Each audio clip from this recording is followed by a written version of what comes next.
Aleta, welcome. Aha. Good. Alright, have a seat. Thank you. Alright, nitwa Ntekereje ko kera ngira ngo nakunda gukora amakosa kuko nge nari umwana witonda. Ubu nsigaye mvuga ndi muri tourtage. Urumva? Rwose mbishaka kuko barambyuka ati Divi mwese wari uri kurota cyangwa. Urwo gukina umupira. Bagiye byambayeho sha. Ako sinigeze mbu wa mbere. Usibye munsi nageze kuganiririzwa ukegera umuntu nyine ukamva nyine ukavuga ikikurimo.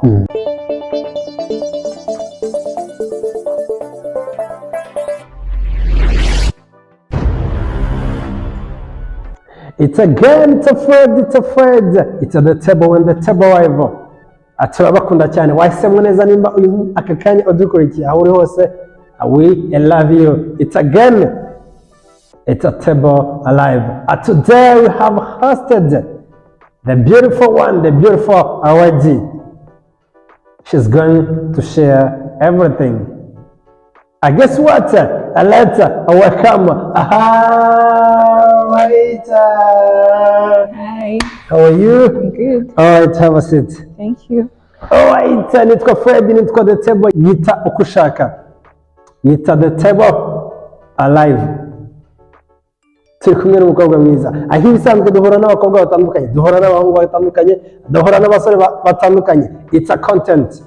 It's a platform of youth. Today dufite umukobwa mwiza cyane. Umeze ute? Is it? Cyane. Yes. Yeah. Wambaye neza. Merci. Nambaye neza. Nanjye nambaye neza. Umuntu nambaye ishati umupira. The table ariko iratwika. Atwakiriye Divine amakuru. Meza. Umeze gute? Meze neza, gerageza kongera ijwi. Uyu munsi turi kumwe na Divine, ni umukobwa mwiza, ni umukobwa nkeka ko ibintu agiye kuvuga biri bugira akamaro. Aho ibisanzwe dutangira kumva neza cyangwa se tugasobanukirwa umuntu twakiriye. Divine, ubundi wavuze Divine ni muntu ki? Urakoze. Amazina yanjye nitwa Iradukunda Divine. Ndi umukobwa w'imyaka 20. 20? Yes. Yonyine ariko ndashaje. Ndi umukobwa ukunda Imana n'abantu. Ukunda Imana? Umukobwa ukunda kuba independent. Noneho iyo bavuze independent uvuga ngo ubura aho ngaho wenyine nta wundi muntu muhura cyangwa oya ntago ari ibyo ngibyo. Ndi umukobwa udakunda kudependinga ku bandi. So you mean you depend for yourself, right? Yes, I like to depend on myself. Yes. Ubwo wabuze amafaranga ubaho ngaho inzara ikakwica? Oya ntago ari ibyo ngibyo. Nuko bimeze uri kubyumva nawe. And then noneho reka twinjire neza kuri Divine kubera ko ushobora kuba wenda hari abantu bari kureba table live bakaba bakuzi, but then hari abantu batakuzi. Ubundi noneho ku gisobanuro birashoboka ko wenda umuntu ashobora guhura na Divine akavuga ati iki kintu cyo cyonyine kimusobanura. Ni cyo kintu cy'ingenzi kigusobanura kuba uri Divine? Ikintu kinsobanura uba wumva utandukaniyeho n'abandi? Ikintu cya mbere kinsobanura ndi umukobwa uri hambo, mvugisha umuntu wese ntabwo ntoranye. Ntabwo utoranye? Ntabwo ntoranye. Kuko buri muntu wese aba gufitiye akamaro mu buryo butandukanye wowe utamenye. That's why. That's amazing. And then muri table live iyo duhuye n'umuntu tugerageza kuvuga kuri story yiwe. Twizera ko umuntu ashobora guteninga story, so tuyita table story. Uyu munsi turi kumwe na Divine, reka dusubire mu bwana bwawe. Hari umuntu ukuzi, hari umuntu utakuzi, hari abantu noneho umwana akuranye mu bwana ari kuvuga ati nubeshya barakuvumbura. Ntabwo je nabeshya. Hari nk'utuntu wibuka ku story mu bwana bwawe wibuka uvuga ati aka kantu nagakoze? Hari akantu nibuka ntekereje ko kera ngira ngo nakunda gukora amakosa kuko nge nari umwana witonda. Ubu nsigaye mvuga ndi muri tourtage. Urumva? Nyine mama wanjye yari yandakaje ngiye kuryama. Sinibuka ikintu yari yankoreye. Noneho urabizi abana banyara ku buriri atabishaka. Icyo gihe nanye ku buriri mbishaka. Niko kandi nakoze nyine k'amafuti nka Divine wakoze iki?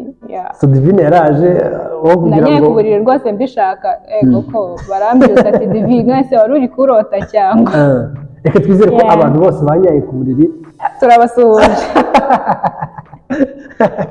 Hari ikintu ariko cyakundaga kubaho abantu benshi bakundaga gukora ugasanga wenda uradreaminze wenda uriho gukina uriko gukina umupira.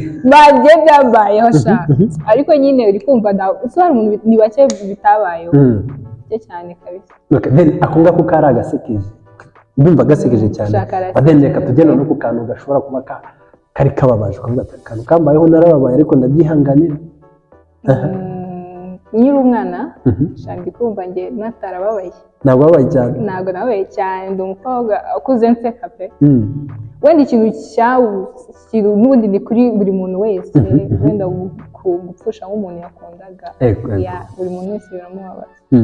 Ariko icyo gihe tuba tukiri abana tukiri abana ariko uba wumva nyine yakubabaje umuntu yagiye ariko niyo mpamvu ndi kuvuga nta bintu byinshi byambabaje. Reka tujye noneho academically muri primaire noneho tugende tujye muri cyagiye muri primary. Divine yari umuntu umeze uti wa muntu uzi ubwenge wa muntu nyine ushobora kubona amanota 90 twese twabonaga amanota 99 n'ibice bingahe cyangwa byari aho ngaho. Okay, ngiye kuntu byari bimeze nari ncanganye kuko nari ndi umukobwa ucecetse w'umuhanga. Okay, sinayinzaga muri batanu ba mbere ariko sinigeze mbu wa mbere usibye munsi nageze ku wa mbere umwana akarira ngo bambereye. Barakuberaga ugiye ntabwo bambereye niko nyine abana bumva ati Divine nagadusha ubwenge banyize wa kabiri kandi njye ugomba ku wa mbere no mwana n'udusigaye duhangambwa ko buri warizwaga n'iki akabyumva se baze akabyinzanira mwica nawe yumva ari ubwana burashokana. Burashokana cyane. Ugeze muri primary hari abantu baba bacangamutse abo ngo muri generation muri primary hari abantu baba bafite aba partners ugasanga wenda biga muri primary 6 cyangwa muri primary 5 ako still afite umupartner avuga ati mfite Cheri bizi gutya ntabwo nzi ibintu baba baganira. Divine yarameze gute? Shanjewe ntabwo nigeze njya mu bintu by'abasore nyiri muri primary even no muri O level nigeze ngira ngo couple ko O level nize single none ibaze kuva primaire uyita ujya single n'abahungu buzi bumva isi yose ari abakobwa ubundi wowe na single uri single nyine uri single ariko that's nyine ntabwo nigeze njya mu bongo cyane muri primaire uvuga ngo none mu classmate wanjye cyo ko niga primaire hari umuhungu bansererezagaho yitwaga Divine noneho umunsi umwe nyine bigeze kubaza ngo nyine bahagurutsa buri muntu abizi muri classe ngo Divine ukunda nde muri classe ibintu nk'ibyo aravuga ngo arankunda. Rero icyo gihe bahise badusereza ngo Divine na Divine ngo murakundana hahiye koko ariko nyine ntabwo twakundanaga nibyo ndi by'abana nyine basererezanya gusa. Ukeka ko nk'icyo gihe iyo umuntu avugaga ngo akunda undi igisobanuro cyari iki? Ntabwo nabyumvaga nyine wumvaga urukundo kuko twaribaga mu movie ariko ibintu byo gukundana ntabwo wabyumvaga. No mwana impamvu yabivuze nuko muri classe nyine nabonaga ari ngipfa gutwika mo gakeya muri primaire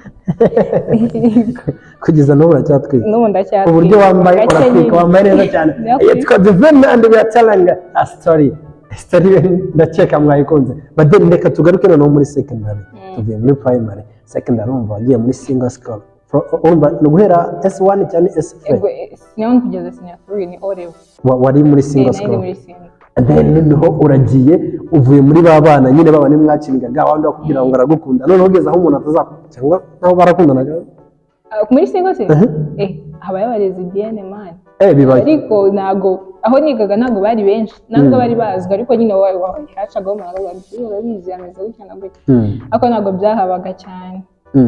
And then reka noneho tugere mu buzima bwa secondary ugiye muri single school ugiye mu buzima nyine utazajya uhura n'abagarso cyangwa se wenda n'abajama noneho wabyakiriye gute? Niki cyagutunguye niki cyakubanye gishyashya? Reka nkubwire njye nyiga primaire n'undi nasabye fawo nyine ikigo cy'abakobwa numvaga nyine ari byiza urabizi umwana nyine abashaka kuko baravuga ngo ikigo cya perezida bavuga ati ngomba kwiga ku kigo cya madamu wa perezida nashyushye rero ndagisaba nyisabye barakimpa ariko numvaga ari byiza cyane. I was so excited kwiga mu bakobwa kuko byangiriye n'akamaro kuko urabizi abamansera barigisha bararera. And then noneho ugeze hahandi utazajya ubona umuhungu wari umukobwa gusa urumva ubutangiye gukura ugiye muri adolescent iki nino ubuzima bwa feelings wabwake gute? Nyiga muri single njye ntabwo nabitekereza ko bamuvuye muri primaire kuko primaire naritondaga nayo by'inkundo nyine usibye amamuvi wenda warebaga ka inspiring ariko ntabwo njye n'indi mu bintu byo gukundana ntabwo wakundanaga okay none reka tujye academic wumva ugeza aho hantu ni ukwiga cyane utangiye kumenya uburyo bakora etide muri primary ntabwo uzi ngo bafata ikayi gutya na gutya then noneho academically waraperforminze neza byangize gute ngiye kuba cyane ariko nari ndi umuhanga n'abantu bose banzi baze gutera comment njye nari ndi umuhanga kuva primaire kugeza secondaire akubwo ntabwo ugeze uwa mbere kubera ko ntabwo ngeze mbu wa mbere ariko buri kuba wa mbere ntabwo ari kuri umuhanga kuba wa mbere nyine hoya ntabwo ari ibyo nyine kuba uwa mbere ntabwo bivuze ko urusha abandi ubwenge kuba uwa mbere nyine ubwo wahize abandi ariko so urusha abandi ubwenge okay then reka dutekereze ko wenda wiga university I think so okay and then noneho tugeze muri university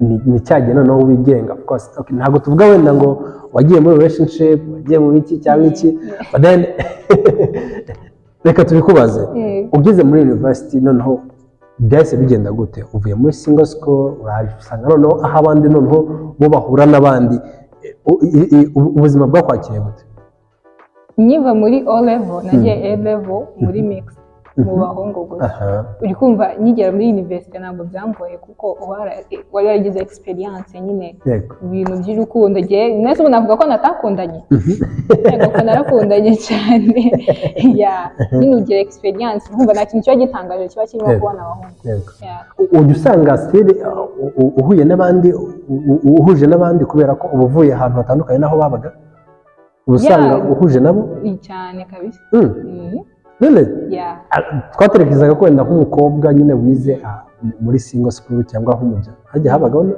n'ibigo bya single by'abajama ego seminari w'abapadiri umuntu yavaga aho ngaho rero yazaga ari wa muntu nyine utavugisha wa bibi utagira ute ubu ntabwo byakugoye kugira ngo wiyakire mu bandi okay njyewe kuko nari mfite inshuti z'ishabo nyine okay kuko nanjye ndi sociable nabikubwiye nkunda abantu nyine bose mu buryo butandukanye so rero njye ntabwo byangoye kuko twarahuzaga nyine urabizi cyese wenda ashatse nko kundetinga wumva nyine wifashe ukundi ukumva uribyimbije ariko talking bisanzwe nyine nk'inshuti yawe wumva ari ibintu bisanzwe ndumva nta kintu cyangoye wow that is divine and she is very intelligent ntabwo ukunda abantu ntabwo uzi ubwenge ntabwo ugeze abo wa mbere but then what's next ugeze muri university and then noneho ugeze ahandi wigenga nta mubyeyi kugira ngo wakoze gutya wibana muri ghetto wibana gute bimeze gutya na gutya and then noneho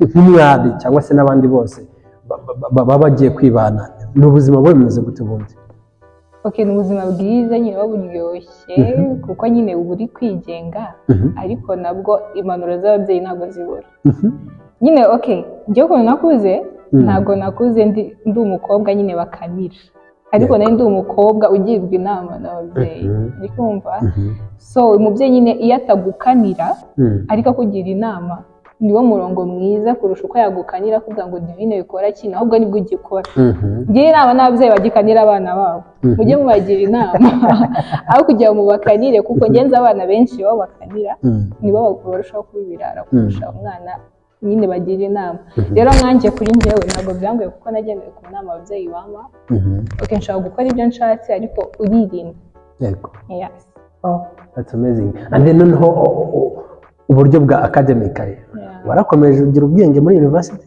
shaka ubwenge ni bwose still now nyine sindi umunyabwenge cyane ariko mfite ubwenge uragerageza oya ndabuzi ntabwo ari ukugerageza njye nzi ubwenge nuko wenda hari abamiga kundenzaho ariko divine ajya mu rukundo cyane nanasore okay divine ndakunda kuko ntabwo ndafite umutima se nkakunda gukundwa kuko njye nkunda uwunkunda njyewe hari akakote bavuga mu kinyarwanda ngo ukunda ugukunda gukunda yes so nagufosinga mu by'urukundo niba umuntu ugukunda murakundana wabona uri gufosinga ukajugunya yes noneho divine bibaye ngombwa ko akunda umuntu azi neza ko amukunda hanyuma agasanga atamukunda wabyakira gute okay kuri njyewe urumva priority yawe ni uko ukunda umuntu icyiza cyanjye buri kintu cyose kibaye nyigiramo isomo kandi kiba gifite impamvu. So buriya yagiye ubwo saba ari uwawe kandi cyiza kuba uba wagumbuye ko yagiye ko atagukundaga nicyo cyiza kurushaho kuko umwanya aba yarataye wenda ushobora kuba wenda bari mwitya ari mukeya ariko arigiyemo isomo ukarigenderaho kuko ntabwo wababara kuko ngiye kuri njyewe ntabwo njya mbabara kuko ikintu cyose kikakubwira impamvu. Warigletinga? Yes, njya nicuza ariko buriya iyo wicuje ni bibi cyane ntabwo nicuza cyane ariko njyewe ntabwo nicuza nyine bikaze. Still on the stories hari ibintu bya danje cyangwa se ibintu runaka bitarabaye byiza umuntu aba yarahuriye nabyo cyangwa kuri wowe cyangwa se n'abandi. Of course uri umuntu urakunda wese wakundanye n'abantu murakusanya ari wowe ari nawe, but then hariho ibintu wibuka ushobora kuvuga ati ikintu cyambayeho tukubwira twaza ati wenda ninde byakubayeho, but then ukavuga ati ikintu cyambayeho ndababara bigenda gutya na gutya mu rukundo. Yes. Nakundanye n'umuhungu uri bumva, so twarakundanaga nyine ariko yari wa muhungu utakujyana kuri date aho arashaka nyine muhurire same place. Okay. Rero icyo kintu uri umukobwa mukuru igitekerezo ukavuga reka nshane ku maso, I need to be careful. So nyine byarabaye hashira nk'amezi menshi ariko icyo kintu ugomba kugitekereza kuko umuhungu wenda okay yari afite n'amafaranga ariko yoza umuntu ufite amafaranga nakujyane kuri date cyangwa nakujyane wenda ahantu hahindutse no kureba amashyamba byonyine basi nta nicyo bitwaye inyandongo se wishyura igihumbi ukagenda ugatembera. Yes, niyo ntabwo yigeze abikora byarambabaje ariko nyine aho uvuga ati uno muhungu arishya nshaka. So then icyakubaje nuko wenda atagusohokanye byagenze ntabwo yari romantique pe. Niba arankundaga simbizi nanjye biracanga abantu muteye muri comments uko mubyumva. Ni ukuvuga ngo ikintu cyakubabaje nuko wenda uko washakaga urukundo guhereza. Yes, kandi bitewe n'ubushobozi ushaka uko ubona urukundo bitewe n'uko ubona umuntu uko yihagazeho. Niba afite amafaranga, niba ari mu wayene cyangwa niba ari hasi nta kintu wakifuza, ari mu wayene hari ibyo wifuza bijyanye n'ubushobozi bwe, ari hejuru rero wifuza n'ibijyanye n'ubushobozi bwe. Yes. Noneho reka tuve kuri icyo kintu kitashimishije Divine, reka tuze kukiza noneho ajya yibuka mu buzima bwe ati nahuye n'umuhungu ahorerera koko nyine akora ikintu cyanshimisha. Divine ni akahe kantu kari special buryo buri wese yakumva avuga ati nanjye nifuje kukagira mu rukundo? Akantu kari special nyine ukunda umuntu uko ari kuko noneho ubu urukundo rwaranabuze kubona true love bisigaye bigora nuko bisacinga ukagera ahantu henshi. How can I find the love? Niko kwandika urukundo rwarabuze kabisa ariko hari abakirugira niyo mpamvu iyo turubonye buvuga ati no muntu reka mufate neza. Okay, so that's a Divine. She is very romantic, I guess. Abantu bashaka nomero ye. And then we move our keep. It's a table live. Akora subscribe and then the following kuri Instagram twitwa Fred, twitwa the table official, twitwa Fred kuri TikTok, twitwa at the table kuri Facebook. Tell us everything. Divine noneho reka tujye muri part of social issues. Rimwe na rimwe tukunda kuvuga ngo we are the platform of yours, and that's true kubera ko tugerageza uburyo nyine tugira akamaro kuri youth cyangwa se urubyiruko muri rusange. Then now to reflecting ku bintu byugarije urubyiruko, kimwe cya mbere gikunda kubaho ni ikintu cyitwa depression. Divine yizera ko depression ibaho? Ngenzi n'abasazi basaza ko depression. Kuri wowe iyo umuntu wenda ashaka akakoza ngo depression ni iki, umukobwa azaza koza ngo Divine iyo bavuze ngo depression ni iki, kuri wowe ubyumva gute? Numva ko ari nk'ihungabana. Ihungabana umuntu aba yaragize bitewe n'ikintu runaka cyamubayeho. Hari igihe akenshi depression iza kubw'ikintu kibi cyamubaye kikamubabaza. Nyine nk'ikintu cyaje umutima wawe kikagira effect kikavamo depression. Yes.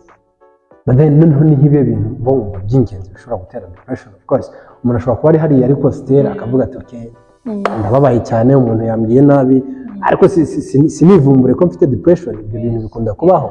Ni nk'ibihe bintu kuri wowe ushobora kuvuga ati ushobora no kwatara ibyo cyangwa se wenda ari nakutekereza ariko kuri wowe wumva ari depression ari nk'ibihe bintu bishobora kuranga depression?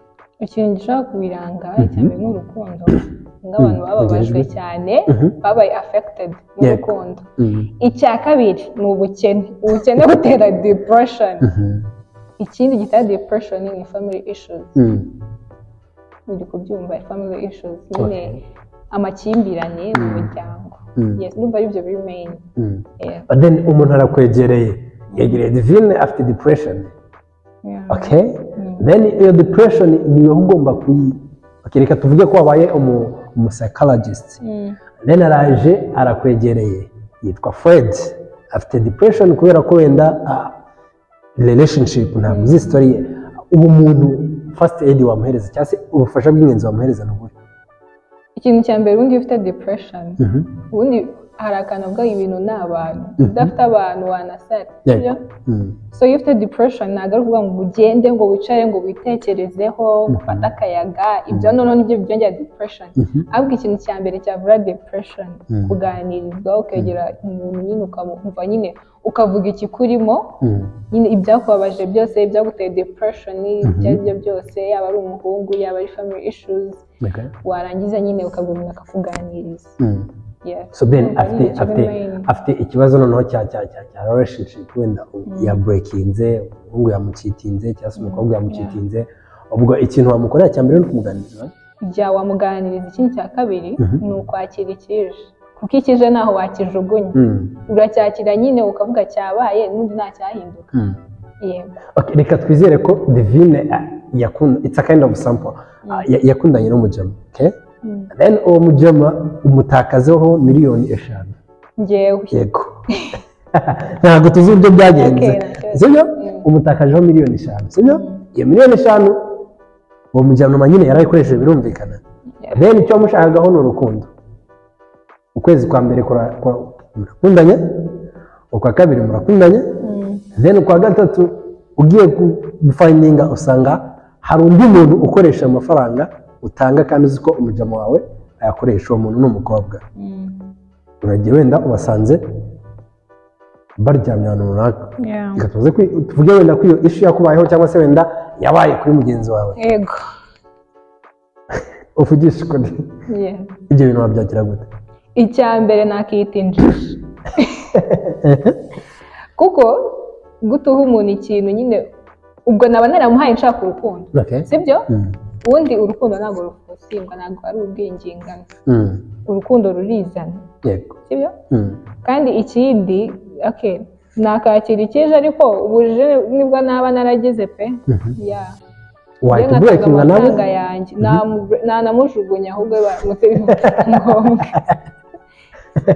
Amafaranga yose uko yawe uzi umuntu ugucitinga ariko wenda icyo gihe cyose wenda mbeshya ko dukundana yego yaba ari kumbeshya twabyita kubeshya se akenshi rega nta n'umuntu uvuga ngo arabeshywa cyangwa iki wenda byitwa ko dukundana yego byitwa ko dukundana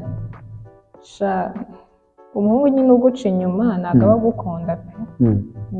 Umuhungu ukunda buri kintu cyose yakibona kuri wowe umusore icyo nashobora gutanga nagitanga.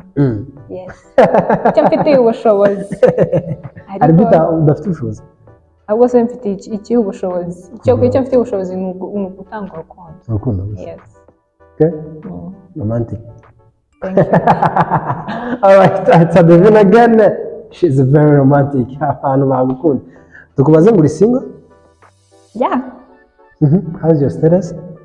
Shandi single Gusa. No searching? I'm still thinking about it. Yes. No, right. Reka tuvuge ku bintu bya depression. And then we come with the kind of breakups and depression. Kuri wowe wumva ari nk'iki gitera ibintu bya divorce na breakups cyane kubera ko usanga uyu months Divine afite umupartner but tomorrow biranze ejo agiye kuri uyu nguyu kenshi cyane bitera n'ibibazo mu nkundo. Kuri wowe ubona ari nk'iki kibitera? Ikintu kibitera ni ukutumvikana kuko no kudahuza ubwo nyine kutumvikana mo kudahuza tu. Iyo utumvikana n'umuntu ni handi mushwana ushaka wenda ko yumva ibyawe nawe ashaka ko yumva ibye nibyumvikane kandi ubwo buriya umwe muri mwebwe harimo ufite amakosa no gufunga umutwe nabyo kiri mu bintu yica urukundo tu. Ibyo bintu okay, and then noneho weho bibaye ngombwa ko break nyine uri mu bantu nyine bahuye n'ibyo bintu. Ikintu cya mbere ukoresha cy'ingenzi nyine kuri wowe ni ikihe kintu ukora kugira ngo usitenge mu rukundo kuri wowe? Cyambere ni ukumvikana kumva ko wakoze ikosa ukagisabira imbabazi kuko buriya njye mbere yawe gusaba imbabazi birangora ariko iyo numva ko nakoze ikosa shanzihatamo uragerageza ngasaba imbabazi none nabikuye ku mutima ariko nkakubwira ko nakosheje. Then tugiye gukora ibintu bitanu by'ingenzi ushobora kugira umuntu inama cyangwa se ushobora kubwira umukobwa mwiza uri mu rukundo bishobora kumufasha nibura akaguma mu rukundo koko ashikamye. Ibintu bitanu: icya mbere divine, icya kabiri divine, icya gatatu divine, icya kane divine ndetse n'icya gatanu. Icya mbere ni ukuba uriwe, kuko iyo uriwe ni handi umuntu agukundira ko uri. Icya kabiri ni ukumenya ikosa wakoze ukabisabira imbabazi. Icya gatatu ni ukuba proud y'umuntu ukunda ukamwakira uko ari, uko buri wahisemo gukundana n'umuntu nyine uba wemerewe kwemera ibyo byose, sibyo? Icya kane ko ibyo bintu bigoye se ko nakundana cyane ni uguca bugufi, ariko ubwo guca bugufi harimo no gusaba imbabazi nyine tu. Icya gatanu ni ukumenya ko umuntu akwabaje ukamubwira ko yakubabaje, kuvugishwa nyine niba umuntu yagukoshereje umubwira ko yagukoshereje agusaba imbabazi, ubwo niba atagusaba imbabazi mumenye uko mwumvikana. Kubera ikintu wumvishijemo amafaranga? Amafaranga se? Amafaranga ni urukundo. Aya bavuga se ngo aha amafaranga kubise ngo hajya utarya love don't cost a damn. Wow, yarasongewe. Oya ariko amafaranga aho kubise aroroha, biterwa n'umuntu icyo akunda. Hari umuntu ubwo kiza ngo nkunda amafaranga kurusha umuntu dukundana. Okay, and that's it. Rero muri part yacu ijya gusozera atugira ikintu cyo kugira abantu inama utitaye ngo uyu muntu buri muntu umuhungu n'umukobwa uwo ari wese. Hari umuntu uba wakoze bikanga, hari umuntu uba wabyutse bikanga, hari umuntu wakoze uburyo bwose nyine bushoboka agafayinga but then agasanga wenda biranze. Uyu munsi turi kumwe na Divine. Divine is going to tell you something, is going to inspire you, she is going to motivate you. Ikintu mugomba nyine kugenda mu buzima bwawe nuko nyine buri kintu kiba nyine ikintu cyose uzagikora ujye gikorana umwete even if kitaba ko kanya, kuko hari akantu bavuga muri Bibiliya sinyo ku murongo kanditse, Imana iragusubiza nubwo itinda kugusubiza ariko iragusubiza. So nunakora ujye ukora cyane nyine kugeza aho Imana igusubirije. Nyine be hard working man cyangwa woman. But then iyo Divine yacitse intege n'iki kimugarurira intege? Ni ugusenga no kwizera ko njye ndizera buriya njye ni ikintu cyanjye yanjye ego konje ndizera njyewe ndizera ku buryo cyane twizera umuhungu ntabwo mbizi. Okay, njye ndizera cyane ku buryo n'ikintu mbona byanze mbona uva biri ukundi kandi birakunda byataye nyine mujye musenga mw'abantu. We're trying today, tomorrow biranze, ejo bundi biranze, hashize umwaka biranze, imyaka 2 uwa gatatu bizakunda. Tubyizere? Wow. And then tugeze mu mwanya witwa Table Music. Umugeste agerageza gukora playlist yiwe. Ukurikira music cyane? Cyane. Nibwo buzima. Nimushakena n'ababyeyi. It's a Divine agiye dukora music and imeshano muri Afrika mu Rwanda, then izindi eshanu muri Afrika zimukora ku mutima. Indirimbo ya mbere Divine mu Rwanda? Indirimbo ya gatanu yanjye ni Byanze by Christopher. Kubera iki? Ya nyine ndayikunda mbona numva ivugitse neza, ikindi nkora ku mutima. Sivuga ko nakatiwe cyane inginze uri kumva ariko ndayikunda. Ndayikunda. Yes, iya kane ni Ndagukunda by King James. Ndagukunda by King James. Izo ni old school ndiko bya z'inyarwanda. Impamvu nyine shayirababaje. Niba mwarabonye video yayo. Yes, niyo mpamvu nayikunze kuva kera nyiri muto kuva yasohoka. Yes. Iya gatatu ni Valentine by Andi Umuntu. Andi Umuntu. Valentine. Nyine okay, ni nziza ifite meaning nziza byatari nyine Valentine nawe urabyumva my Valentine igeze kuyinura. Yes. Iya kabiri ntibyakubaho.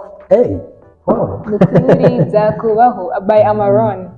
Iyo ndirimbo ndiko ko yasohotse niga mu kane secondaire. Twajya twandika ku bikuta tukayandika yaradusajije. None hari umubebe inshuti yanjye bigeze kuyitura akazajya azayumva buri munsi. Njye yumvisha indirimbo buri munsi ndi kuyumva. Imitanyo nkayikunda nyine. Yes. And then indirimbo ya mbere.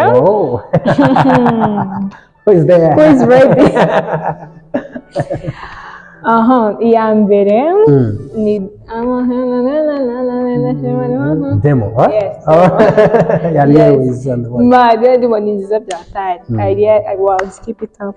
Okay, wow. Agura wundi bari kumwe ni uramujama wundi. Habamo what? Kivumbi word. Yes, hari wundi rero. Our Petvarimba drill, right? Yes. Right. Okay. And then tugiye muri Africa and she's ready to tell. Izere ko ntawe bubure moti wa Savage. Agumukunda cyane. Nagumukunda. Yes. Okay. And then indirimbo ya gatanu muri Africa. Iya gatanu muri Africa ni indirimbo ya South Soul yitwa Melanin. Melanin. Yes. Wow. Iwawe nyikunda nuko nandi Melanin muri kombona gaho kanje. Yes. And then ya kane? Iya kane ni indirimbo ya Savage na South Soul. God Next Door. God Next Door. Yeah. Wow. Nayo ndayikunda cyane. Indirimbo ya gatatu ni indirimbo Enjoy. Diamond Jokes and Diamond Platinum. Yes. Namushaka ko nyibabyinira muzamubwire kuri the table rwose nyibabyinire ako bazanyishyura. Bazanyishyura. Ntabwo bakwishyura. Ahubwo nzanakwigisha. Kubyina. Okay, then ya kabiri. Ya kabiri ni ya kabiri. Okay, ya kabiri. Yes, ya kabiri. Njye nkunda abahanzi bari dasa muri Africa ba Sauti Show. Insecure. How you insecure? Insecure. I She's think so. so insecure. She don't make love. Yeah. That's all. And then Iyambere. Iyambere, are you ready? Iyambere ni printed by Barnaby. All right. Shout out to him. What is that? You can sing. Agozi urashaka ndirimbo ryanjye man batanseka. Yeah. All right. She's divine and she did it. She did very well. Yitwa Divine ni umukobwa mwiza wajya kuri social media ziwe witwa Crazy Divine. Crazy Divine kuri Instagram. Yes. Niyo ukoresha gusa? Facebook nako ni yakira ntabwo nyikoresha. Za 3D zigezweho. Ni Crazy Divine. Snapchat ni Iradukunda Divine. Iradukunda Divine. Ahandi ni heburiya. I don't know. WhatsApp none. WhatsApp turaza kwishyira hasi. Ubura ko iki? Turaza kwipininga. Nta burenganzira atanze. Uzashaka azanyandikira. Azakwandikira. Wow. And then hari ikintu wabwira abantu kuri the table. Either gukunda the table, following wait and wait. Amamaza. So guys, mwakoze kuwatchinga ikiganiro cyanjye na The Table. Umva bagira ikiganiro cyiza nanjye muranyikurikira. Niba utaragikurikirana kora subscribe, comment and share. Umusharingire atwike namwe mutwike. Mwakoze cyane. It's a table level. It's a Friday. Turakunda cyane. Yeah. When inspired wese ajye down in the comments. See you man. Thank you. All right.